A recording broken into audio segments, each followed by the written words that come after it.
found the house fully engulfed. We thought she just died in the fire. As soon as the 4 o'clock news came on, everybody's phone just started blowing up. Everyone was looking at each other like, you did this, you did this, who did this? This case is so fascinating, full of mystery. Shock, anger. This was not a stranger.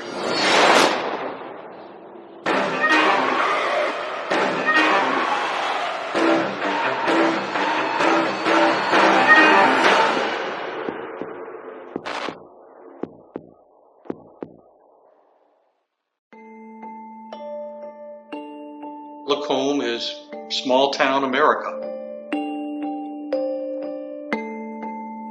The bedroom community to New Orleans. a lot of people already have a mindset of what New Orleans is like, and Lacombe couldn't be more the opposite. It's very rural, isolated.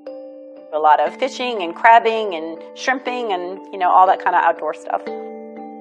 Located on the north shore of Lake Pontchartrain is the small town of Lacombe, Louisiana, home to St. Tammany Parish District 12 Fire Chief Steve Crennel and his wife of 22 years, Nanette. My name is Kim Watson, and Nanette was my older sister. Nanette was the sweetest person. She was able to make friends with anybody she met, like, instantly. Huge group of friends from Chappelle High, where she went to school. We went to high school together. My name is Lori Rando, and Nanette and I were best friends. Nanette loved life. She was very outgoing, outspoken. She was also kind of feisty. She had an infectious laugh. She enjoyed helping other people. I guess like any guy, the first thing that struck me about her was her looks. I mean, she's a beautiful woman. He ran a dive shop, and she went in and got a job there. That's where they met initially. Stephen Crennel's very open at the fact that when he met this stunning woman, Nanette, he was married. I was married at the time. It was several months after she came to work for me before anything turned into a relationship. Months passed, the relationship grew. He got out of that marriage and ended up being with her. They got married September 11th of 1995, and they seemed very happy. He came across as this really upstanding guy, this firefighter who, obviously cares about the community. So I knew shortly after I started working at the fire department that I wanted to be the fire chief one day. I believe May 1st of 17, when, if my memory serves me, when I was actually promoted to the position of fire chief. As Steve Crennel reached the top of his career, his wife Nanette was stepping away from hers. She retired in 2016 from being a preschool teacher. She put 100% of her heart and soul into her job and her career. Most of the children that she worked with were experiencing some kinds of difficulties, either at home, in school, or in the community. It was a great joy to her to be able to go in and help parents with their kids. The kids adored her. Well, Nanette could not have children, and so she was very, very attached to her pets. She had a little Chihuahua named Harley, and she had 2 cats. Baby Kitty and Smokey, those 3 pets were like her children, and she loved them. That's what gave her joy, especially when she retired from being a teacher. She was just very protective of animal life. In fact, the surveillance cameras around their property, according to her husband, were kind of initially set up so they could watch wildlife. The original couple cameras that we bought were actually outside looking at the deer feeders and looking at the things like that. She loved to watch, and if she saw an animal out there and it's just like, oh, there's a deer out there, we got to go get some deer food. They lived in a 3,000 square foot home, single story, on about 100 wooded acres. on Philip Smith Road. It was very remote. It's just kind of out in the middle of nowhere. Steve and his father built this house on this property, and they did it with their own two hands. And, you know, she was obviously extremely proud of that and of him. Everything seemed to be going perfect. My career was at the top of where it could be. I could only see positive things. When I first went onto the property, you come to this gate, and I believe there was one security camera. They lived at the dead end of the street. Their house was in a very remote area. It was behind a gate, back there with only two houses.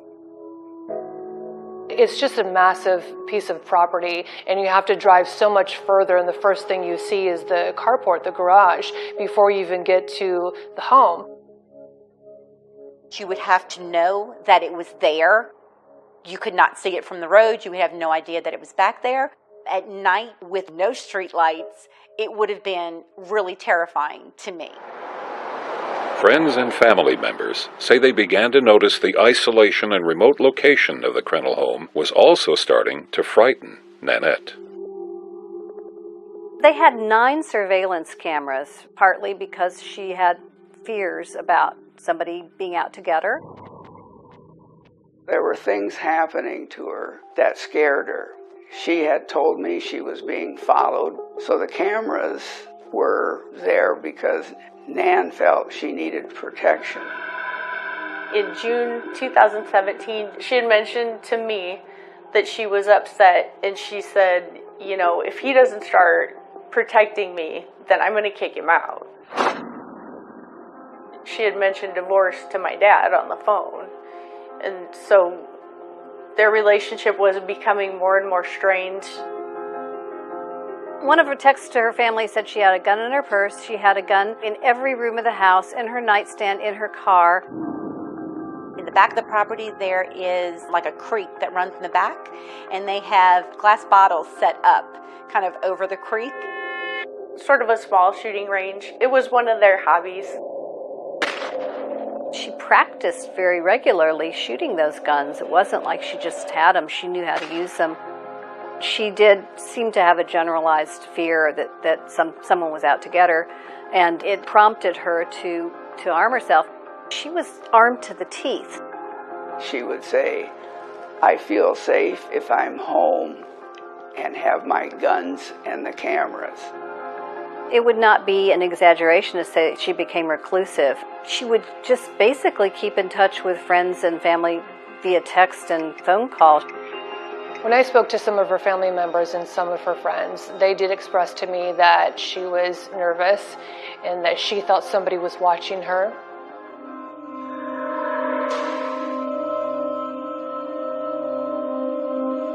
About 2:30 that afternoon, they received a 911 call of smoke from the property. I was in the middle of a meeting. My cell phone rang, and I answered the phone, and he said something about my house being on fire. Firefighters were on the scene by 3, and they found the house fully engulfed. So it was July 14, 2017. It was the evening, probably about 6:30, and my dad called, and he was just kind of quiet, and he said, Kim, Nanette's dead. And I said, what? He said, they killed her.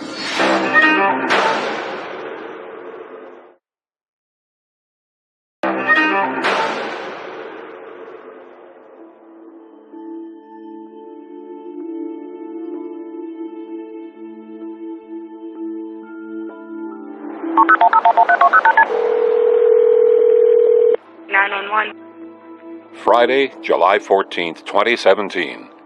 St. Tammany Parish Fire and Rescue receive a 911 call reporting black smoke billowing from a house in a heavily wooded area in Lacombe, Louisiana. The house engulfed in flames belongs to District 12 Fire Chief Steve Krennel.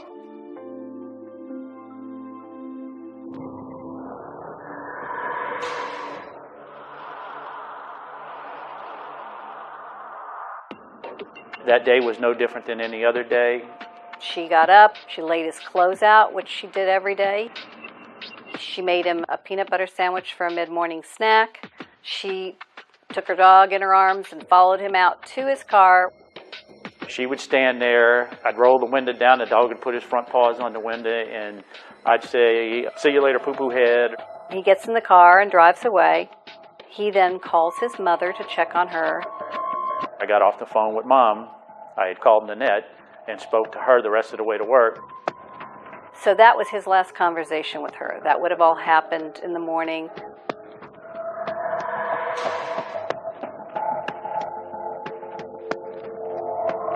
He jumps into his truck and he is just speeding as fast as he can go, which is about 17 miles away. There was a dash camera in the chief's vehicle. And you could see the fear in his eyes. The two of them went through their gate onto the property, and you can see the house is already fully involved. My adrenaline was going 100 times more than even on a regular call. So I was nervous, I was panicked, I was worried about, was she home?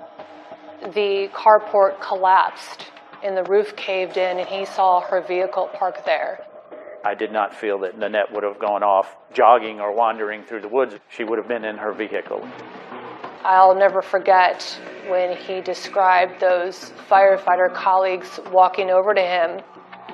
As soon as they got there, I knew that what they were fixing to tell me. They advised me that they had located her body. Nanette Criddle's body was found in the master bathroom. The body was burned beyond recognition. You could tell that it was a woman. The fire had altered all of her dental work. So this took quite a bit to identify her.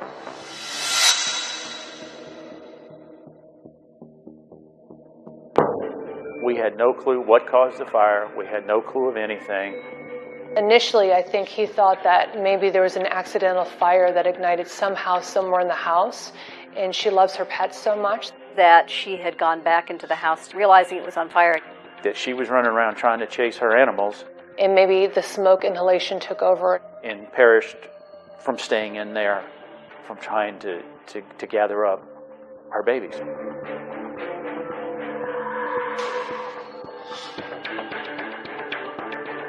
In a case like this one, you want to know why this young lady was not able to escape this fire.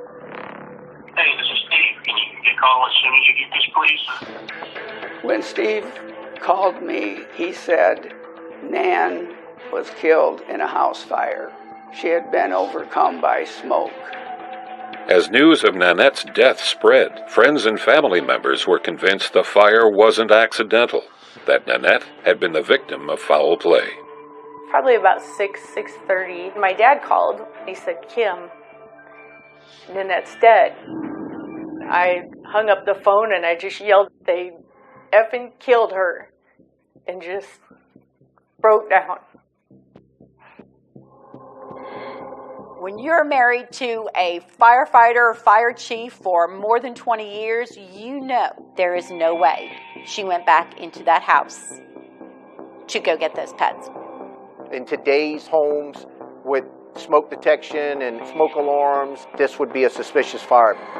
How does a grown woman, a healthy grown woman, not get out of a fire in the middle of the day? I don't understand.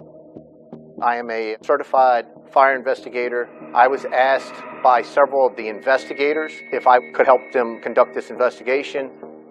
The state fire marshal secures the scene overnight to preserve any evidence left in the ashes.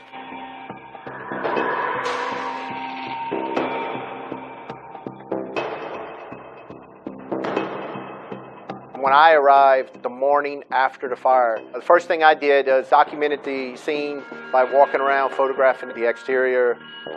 Jones walks his canine through the remains of the Crennel property, and the dog alerts in 2 different locations. She made alerts in the living room, she made alerts in the master bedroom. Indicating the presence of an accelerant. That smelled like gasoline.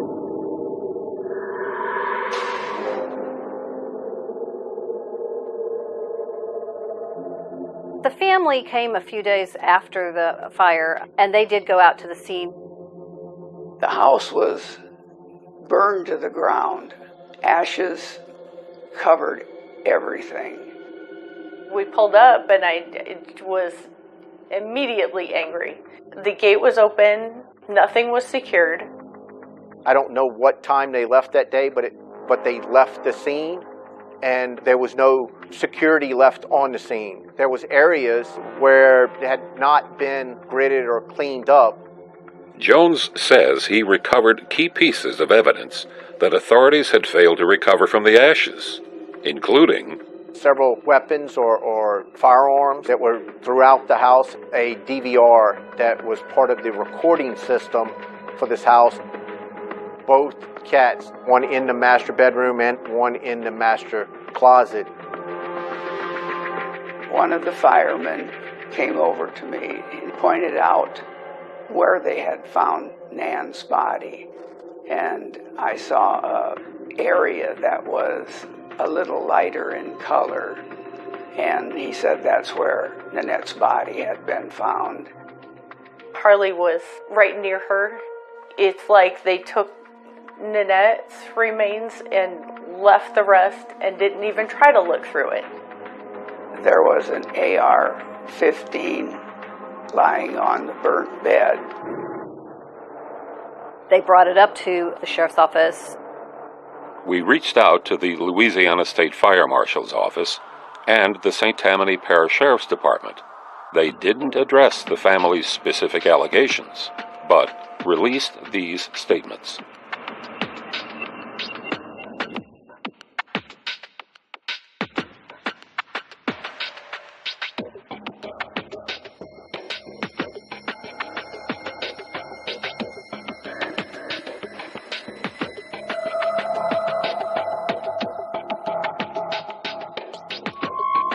You don't release the scene to anybody until you're done, unless you're not treating it as a homicide, in my experience. I've been a prosecutor for 15 years, and I have never heard of evidence being treated that way, because once it's released, your chain of custody for that evidence is gone. As fire investigator Richard Jones and family members recover more and more potential evidence, the St. Tammany Sheriff's Office returns to the Crennel property. They did go back in with warrants and resecured the site, gridded it off, and began sifting all of the debris. But that did not happen in the immediate aftermath. During that time, could evidence been removed or tampered with? Of course. It's our understanding from sources that there were two sources of ignition. One in the living room by a DVR, where the information from the surveillance cameras would have gone, and also the other point being in the bedroom. The investigators that were involved believed that somebody set this fire. The sheriff's office detectives never directly said to me anything about suicide. The only concern I had with that is their collecting of evidence didn't appear that they were treating it as a homicide. 1 week after her death, as Nanette's family and friends gather for her funeral, a bombshell drops. A leaked copy of the St. Tammany Coroner's report is published online. We thought she just died in the fire. As soon as the 4 o'clock news came on, Everybody's phone just started blowing up. It was almost as if everyone was looking at each other like, you did this, you did this, who did this?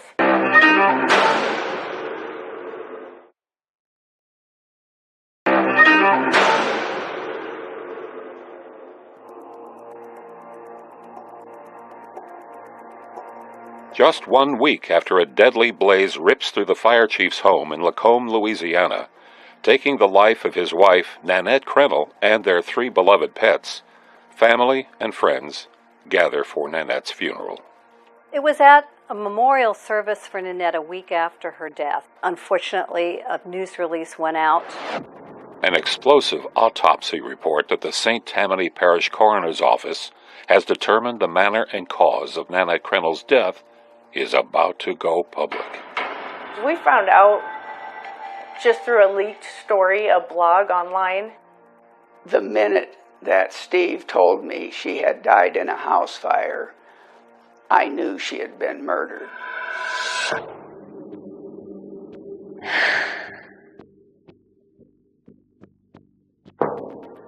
gunshot wound is an unusual wound entering on the right upper part of her head, and the bullet recovered down at the left upper back of her neck. What's important about this is the shot would have immediately incapacitated her. She would never have gained consciousness again. Another important piece of information, there was no soot, no smoke inhalation in her lungs. Well, the body burns from the outside in. So therefore, from the pattern on her body, it appears that she was lying on her back when the fire reached her. We're able to see even microscopically deep into her lungs, nothing that said she ever took a breath in the fire. Which would rule out it being some kind of a set a fire, shoot yourself kind of scenario. The spokesperson at the sheriff's office confirmed to me that there were 2 pistols found by Nanette Crennel's body. I did not see much evidence of blood around her when she was lying on the floor. If she would have died in that spot, I would have expected to have seen more blood, a lot of blood. She was shot kind of towards the back of the head. Now, we also know, and were confirmed by the investigators, that the bullet went in through her right skull, and it was lodged into the left of her brain. The bullet had caught like in her hair and collar, so they had the bullet. And we know that the bullet inside matches the caliber of the guns next to her, which means one of those 2 pistols is potentially her murder weapon. But because the bullet and guns recovered from the scene were so badly damaged in the fire, investigators were not able to determine if the bullet was fired from one of the guns near her body. Time of death determination for the case of Nan Crennel is very difficult. She could have died the night before, hours before the fire, or she could have died just shortly before the fire was started. It was complete shock. I truly in my heart believed for the entire week that she was running around trying to chase her animals. The minute I found out that she had been shot, it didn't matter to me how the fire started. I immediately went straight to the sheriff's office to find out what was going on. That's when questioning started, and it began the process of a true investigation. One of the many reasons why this case is so fascinating, full of mystery, is you have a murder scene with a massive security system. They had 9 surveillance cameras. Nanette would not let a stranger into the house. If somebody were to come to the door or something like that, she would have been able to see them on the cameras in the house. And just coincidentally, the camera at the gate stopped working the day before the fire. The only camera that would be intermittent was one up at the gate, and it didn't go to the house. It was an internet-based camera. It had gone off the day before. It had to be manually reset, and that wasn't done. Investigators are hopeful the badly damaged DVR recovered by fire investigator Richard Jones might show them who may have entered and exited the Crennel house in the moments before it went up in flames. It's just a metal shell left. The DVR was completely melted, destroyed. No information could be collected from it. That implies that whoever set the fires knew where the surveillance system was located. I mean, I find that highly suspicious. I think that's obviously intentional. Setting that on fire and attempting to destroy all of that evidence. This fire was set by somebody that knew how to set fires. This was not a stranger. It just seems sort of personal. It doesn't seem like the sort of thing that somebody would just happen by and get into a highly fortified or remote location to kill somebody and then set their house on fire. I can't put in a scenario that she would have opened the door unless she would have known somebody. Family members and close friends are convinced Nanette knew her killer. As time grew closer towards July of 2017, her concerns increased substantially. In text messages and emails to her family, Nanette told family members she had received written threats that terrified her. He wrote that he was going to rape her, shoot her in the head, supposedly burn their house down.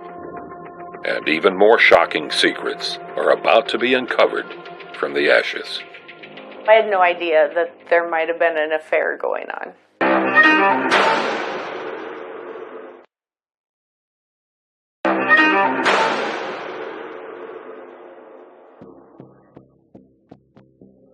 One week after the wife of a local fire chief dies in a raging house fire, a report leaks that the St. Tammany Parish Coroner's Office plans to rule Nanette Crennel's death a homicide after her autopsy reveals she died from a gunshot wound to the head.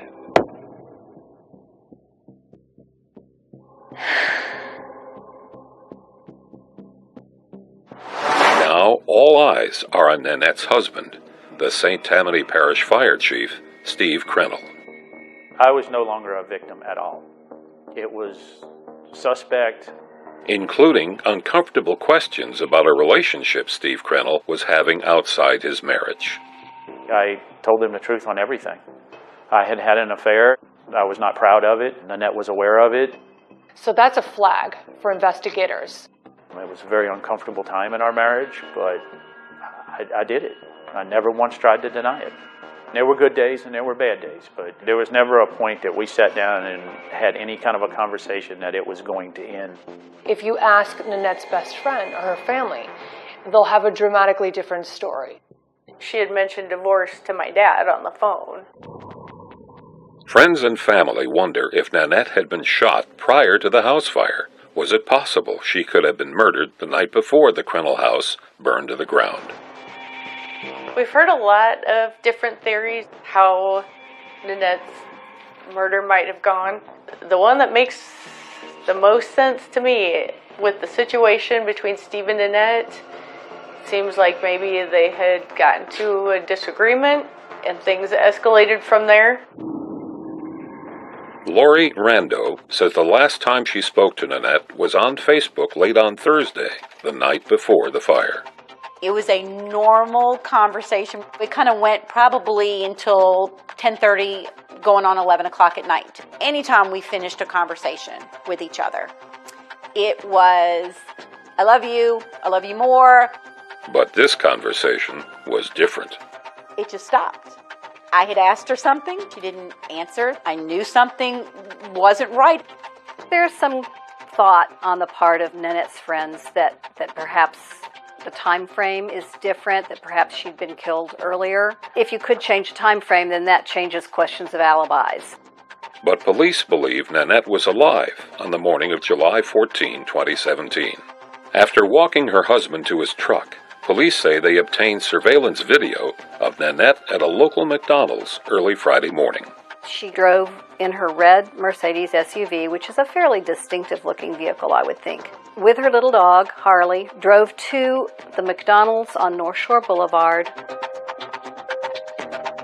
and got a breakfast sandwich. Information the St. Tammany Sheriff described in this phone call, recorded by Nanette's family. This is a video that we got from the McDonald's the morning of the incident, and it has been identified as Nan's vehicle. I know that Stephen Crennel has watched that video. He saw and believed as well that was in the drive-up making her order. After 22 years of marriage, he knows his wife's mannerisms, the articles of clothing she wore that morning, and that the dog, Harley, was in the car with her that day. I know that there are some people that believe that it's not her, or what if there's someone wearing a wig, or, what if it's someone posing as her. We saw the video about 2 years later, and it was so vague, you couldn't tell who was in the car. But police say Nanette's phone records prove that Nanette was driving the car that morning. The triangulation of her phone matches exactly from the FBI, exactly from the McDonald's back to the house. Police say she arrived home around 9:11 a.m., and at 10:03, a call was made from her phone to Kmart to refill a prescription. To clear up the speculation on whether that was indeed Nanette Crennel on that security video at McDonald's, a source has confirmed to me that they were able to identify what she ate and ordered that day at McDonald's, and the contents of it was found in her stomach.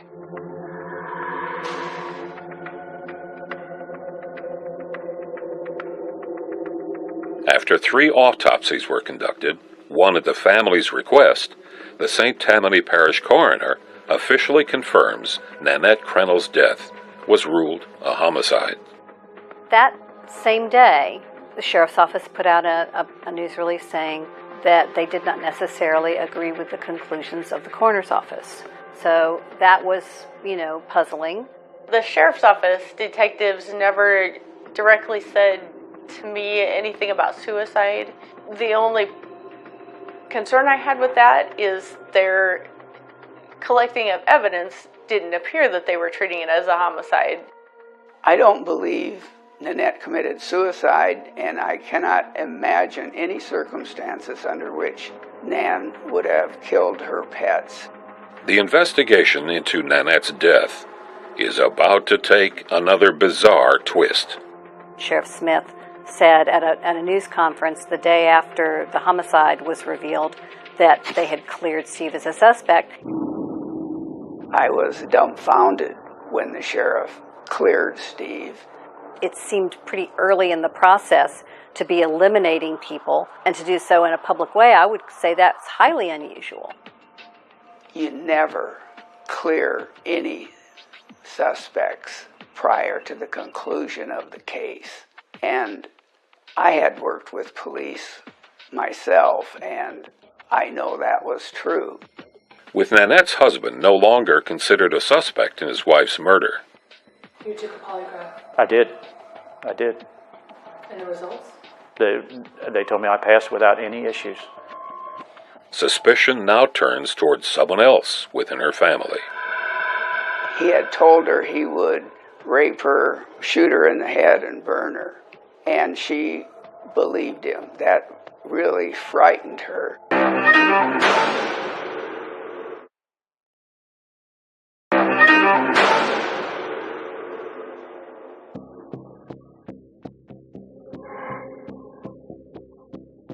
Retired preschool teacher Nanette Crennel and wife of Fire Chief Steve Crennel is found with a bullet wound in her skull after her body is burned in a house fire. Her family says Nanette fortified her home with security cameras and never left without a gun because she feared her life was in danger. And family members say they have the texts and emails to prove it. According to what family members have told us, Nanette was very fearful, specifically of her brother-in-law, Brian Crennel, who has a criminal past. A criminal record that includes 15 convictions for crimes ranging from driving while intoxicated to assault and battery. Her and her brother-in-law, Brian, did not get along at all. There was a letter Brian wrote to both Steve and Nan. He threatened them.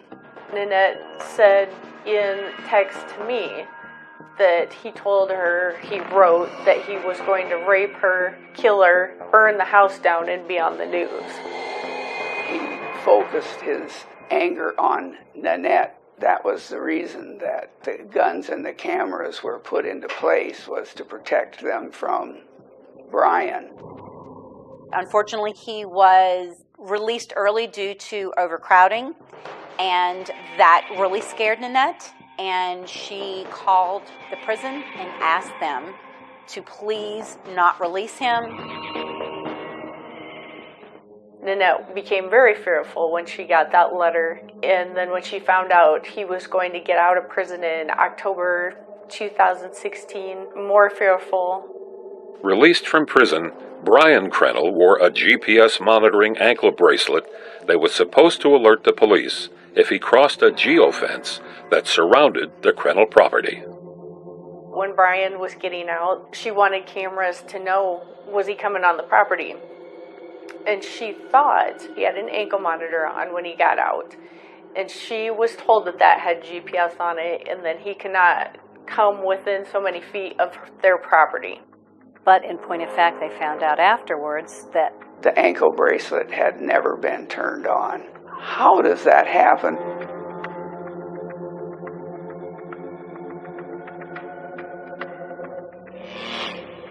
There were things happening to her that scared her.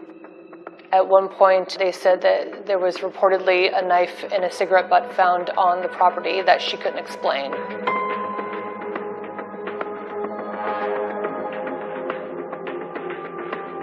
She never once told me that he threatened her. There's never been a conversation whatsoever about that, and I'm not aware of it at all as a factual thing.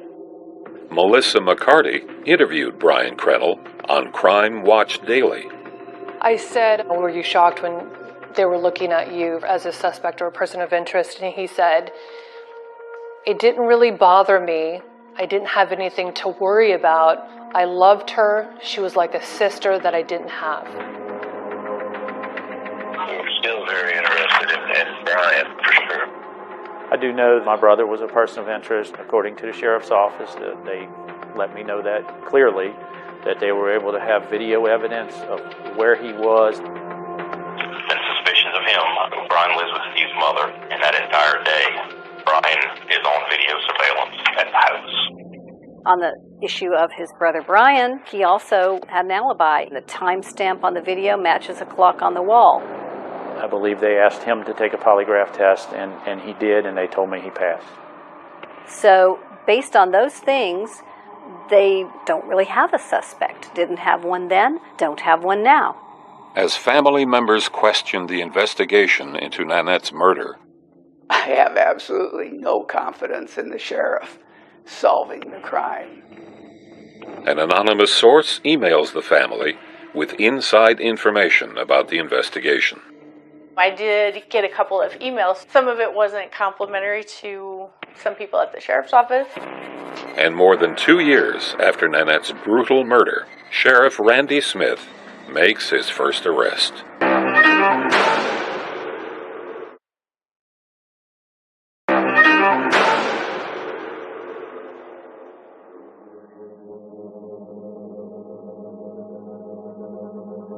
Two years after Nanette Krenel was violently murdered by a gunshot to the head and her body and house burned down, the St. Tammany Parish Sheriff's Office is about to make their first arrest in connection to the case. Jerry Rogers, who formerly worked years ago for the sheriff's office, it came to light that he had been communicating with some of the out-of-town family members of Nanette anonymously, but he had reached out to them expressing concerns that the investigation was not being handled very well.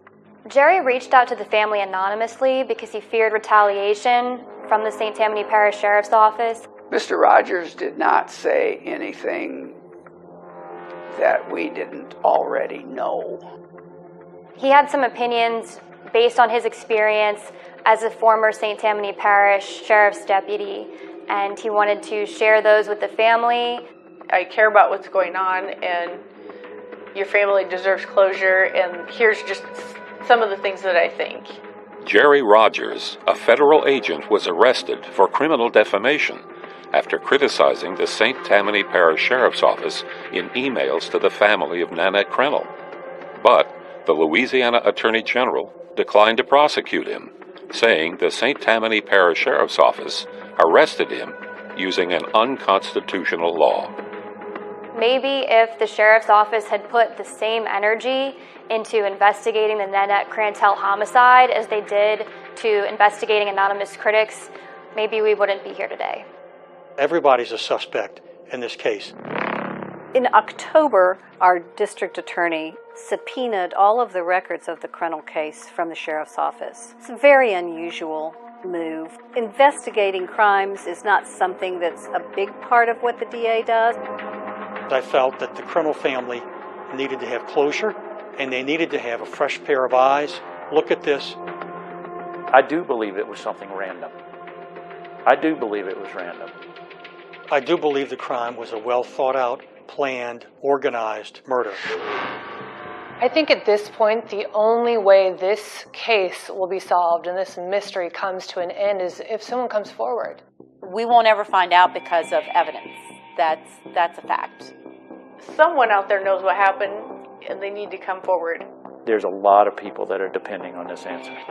I would beg anyone that has information that would be helpful with the investigation to contact the DA's office. it can be done discreetly. If you have any information regarding this, please email crintle@22da.com. We're hopeful that we're going to be able to resolve this case and find the murderer or murderers and bring closure to the Crintle family. I know people are scared. They've told us they're scared. This murder or murderers are still on the loose. So until we identify those individuals and bring them to justice, all of us are in danger.